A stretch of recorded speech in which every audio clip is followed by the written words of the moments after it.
வணக்கம். இன்னைக்கு அக்னி சிறகுலேருந்து குந்தவை நாச்சியார் கதையை பார்க்க போகிறோம். குந்தவை நாச்சியார் யாருன்னு சொன்னால் சுந்தர சோழனோட மகள். அப்போ குந்தவை அப்படிங்கிறவங்க 3 பேர் இருக்காங்க. முதல் குந்தவை யாருன்னா சுந்தர சோழனோட பெரியம்மா. அவர் 2வது காலத்தோட மகன். அவங்க பெரியம்மா ரொம்ப அன்பாக வளர்த்ததுனால அந்த பெரியம்மா நினைவாக தன்னோட மகளுக்கு குந்தவை நாச்சியார் அப்படின்னு சொல்லி வச்சுருக்காங்க. அப்போ 2வது குந்தவை தான் நம்ம குந்தவை. 3வதாக பார்க்க போகிறது யாருன்னு சொன்னால் ராஜராஜ சோழன் தன்னோட அக்கா மேலே ரொம்ப அன்பாக இருந்தார். அந்த பாசத்துக்காண்டி தன்னோட மகளுக்கு குந்தவை நாச்சியார்னு வச்சுருக்காங்க. அப்போ மொத்தம் 3 குந்தவை. அப்போ நம்ம 2வது குந்தவை கதையை தான் பார்க்க போகிறோம். குந்தவை எப்படி கேரக்டர்னு சொன்னால் குந்தவை அம்மா அப்பா அதுக்கப்புறம் சகோதரர்கள் கணவர் இவங்களும் அளவு கடந்த அன்பு வச்சுருப்பாங்க. அந்த அளவு கடந்த அன்போட இவங்க அன்பு வச்சுருந்தது யார் மேலே அப்படின்னு சொன்னாங்கன்னா அந்த சோழ நாட்டு மேலே ரொம்ப அன்பு வச்சுருந்தாங்க. நம்ம இந்த சோழ நாட்டை பெருசாக கொண்டு வரணும் அப்படிங்கிறது தான் எங்களோட லட்சியமே. அப்போ இருக்கும்போது இப்போது குந்தவையோட குந்தவையோட அண்ணன் ஆதித்ய கரிகால சோழன். அவர் குந்தவையோட அண்ணன். அவர் ரொம்ப முன்கோபக்காரன். அது சிந்தனை இல்லாமல் டக்கு டக்குன்னு கோவப்பட்டுருவாங்க. கோவப்பட்டுட்டு இருக்கும்போது இப்போ இவர் குந்தவை நாச்சியார் சொல்லியிருக்காங்க, நீ கடம்பூர் மாளிகைக்கு போகாத. நிறைய எதிர்ப்பு இருந்திருக்கு இவங்க காலத்தில்.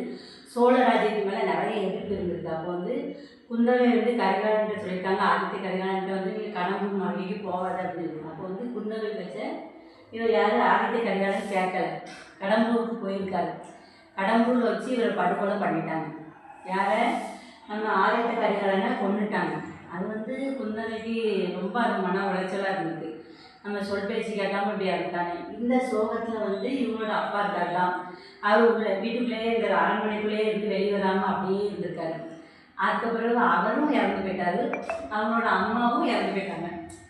இந்த பையன் இறந்த சோகத்தில் இவங்களாம் இறந்து போயிட்டாங்க. அப்போ இப்போது குந்தவை நாச்சியாருக்கு முழு பொறுப்பு நம்ம அடுத்தால இருக்க அருள்மொழிவர்மன், ராஜராஜ சோழனோட பேர்.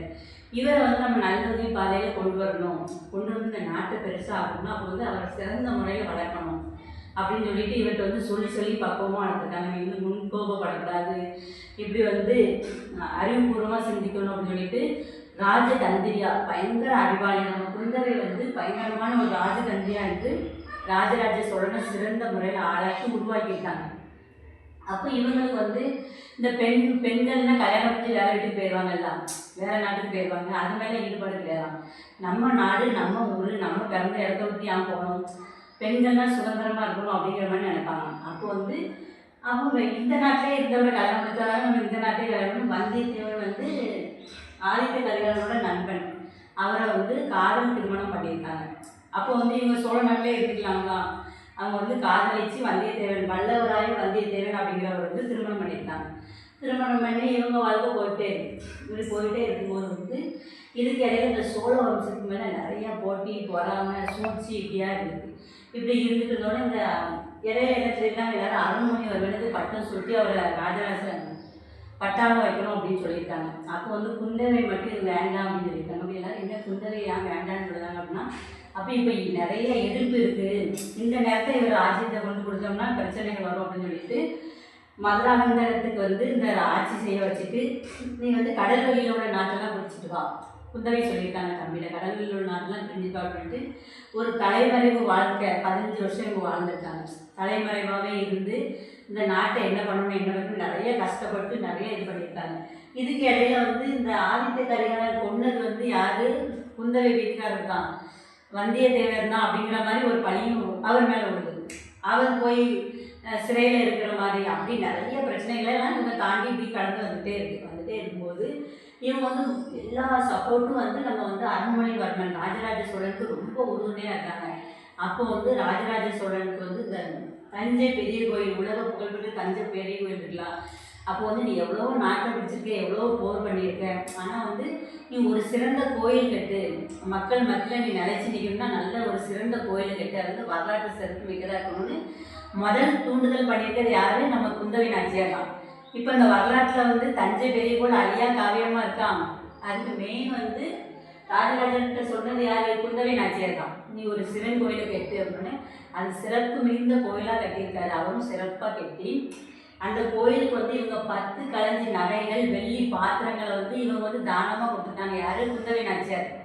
அந்த கல்வெட்டில் எழுதியிருக்கு என்னோட அக்கா வந்து என்ன பண்ணியிருக்கா அப்படின்னு சொல்லி அவருடைய கல்வெட்டில் ராஜராஜ சோழன் எழுதியிருக்காரு. அப்போ இவங்க வந்து எல்லா இந்த மதத்தை தான் கும்பிடணும், இந்த மதத்தை தான் கும்பிடணும் அப்படி கிடையாதான். குந்தவை வந்து என்ன பண்ணியிருக்காங்க, இவங்க ஆட்சி காலத்தில் வந்து சிவனுக்கு, அப்புறம் கிருஷ்ணருக்கு, அப்புறம் புத்தருக்கு எல்லாத்துக்கும் ஒரே பக்கமாக கோயில் கட்டி வச்சுருக்காங்க. கோயில் கட்டி சமமாக இருந்து அதுக்கும் நன்கொடைகள் நிறைய வழங்கியிருக்காங்க. அப்போ இவங்களோட அப்பா பேரில் வந்து இலவச மருத்துவமனை, அப்புறம் நிலத்தை வாங்குறது, கோயிலுக்கு தானமாக கொடுக்கறது, அப்புறம் பெண்கள் கல்வி, அப்படி பெண்கள் விஷயத்தில் நிறைய வந்து இவங்க வந்து பெரிய அறிவாளி ஞானி, நிறைய உதவிகள் பண்ணியிருக்காங்க. அந்த மூணு கோயில் சிவன், அப்புறம் கிருஷ்ணர், புத்தர் ஒரே இடத்துல இவங்களே அமைச்சு இவங்களே செலவு பண்ணி அந்த கல்வெட்டிலே நம்ம குந்தவை நாச்சியார் கிடையாது. அப்போ வந்து இவங்க வந்து இவங்களோட அறிவு திறமையால நிறைய காரியங்கள் சாதிச்சிருக்காங்க. அப்போ அருள்மொழி வர்மனை வந்து ஒரு நல்ல முறையில் ஒரு பெரிய அரசனாகவும் இந்த தஞ்சை பெரிய கோயில் வந்து உருவாக காரணமானது யாருன்னா நம்ம குந்தவை நாச்சியார். அது வந்து வரலாற்றில் நிறைய பேருக்கு தெரியாமல் இருக்கும். அப்படி இன்னுமே நம்மளுக்கு 6 ஆண்டுகளாக அந்த கோயில் எவ்வளோ பேர் வாங்கியிருக்கு. அப்போ அதுக்கு யார் காரணம்னா குந்தவை நாச்சியார் தான். இவங்க வந்து இந்த ஊர்லேயே தான் இருந்திருக்காங்க, அந்த சோழ வம்சத்துலேயே தான் கடைசி வரைக்கும் இருந்திருக்காங்க. அப்போ வந்து அதுக்கப்புறம் வந்து ராஜராஜ சோழனோட மகன் ராஜேந்திர சோழன் அவங்களையும் இவங்க உருவாக்கியிருக்காங்க.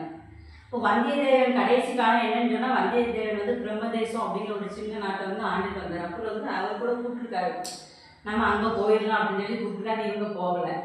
இவங்க போகலன்னா இவங்களுக்கு சண்டை சச்சரவு அப்படிலாம் இல்லை. இவங்க வந்து நம்ம நாட்டை வந்து நல்ல முறையில் கொண்டு போகணும், கடைசி வரைக்கும் நம்ம நாட்டிலே இருக்கணும் அப்படின்னாப்போ வந்தியத்தேவனுக்கு இது போக 2 மனைவியும் உண்டு. அவர் கடைசி காலம் வந்து அப்புறம் அவர் வந்து பிரம்மதேசம் அப்படிங்கிற ஊரில் அவர் வந்து தனியாக போயிருக்கார். ஆனால் இது வந்து இறக்குற வரைக்கும் நம்ம வந்து குந்தவை வந்து இறக்குற வரைக்குமே சோழ நாட்டில் தான் அரும்பாடுபட்டு அதை முன்னேற்றத்துக்கு எல்லாத்துக்கும் உழைச்சது. அருள்மொழிவர்மனை உருவாக்குனது மட்டும் இல்லாமல் அவர் மகனையும் பெரிய ஆளாக உருவாக்கி அவரும் நிறைய கோயில்கள்லாம் கட்டியிருக்காங்க. அப்போ இதுக்கு இந்த மூல காரணம் அப்படின்னு பார்த்தா நம்ம குந்தவை நாச்சியார். அதனால் குந்தவை நாச்சியாரை மறக்காமல் ஞாபகம் வச்சுக்கோங்க. ஓகேவா?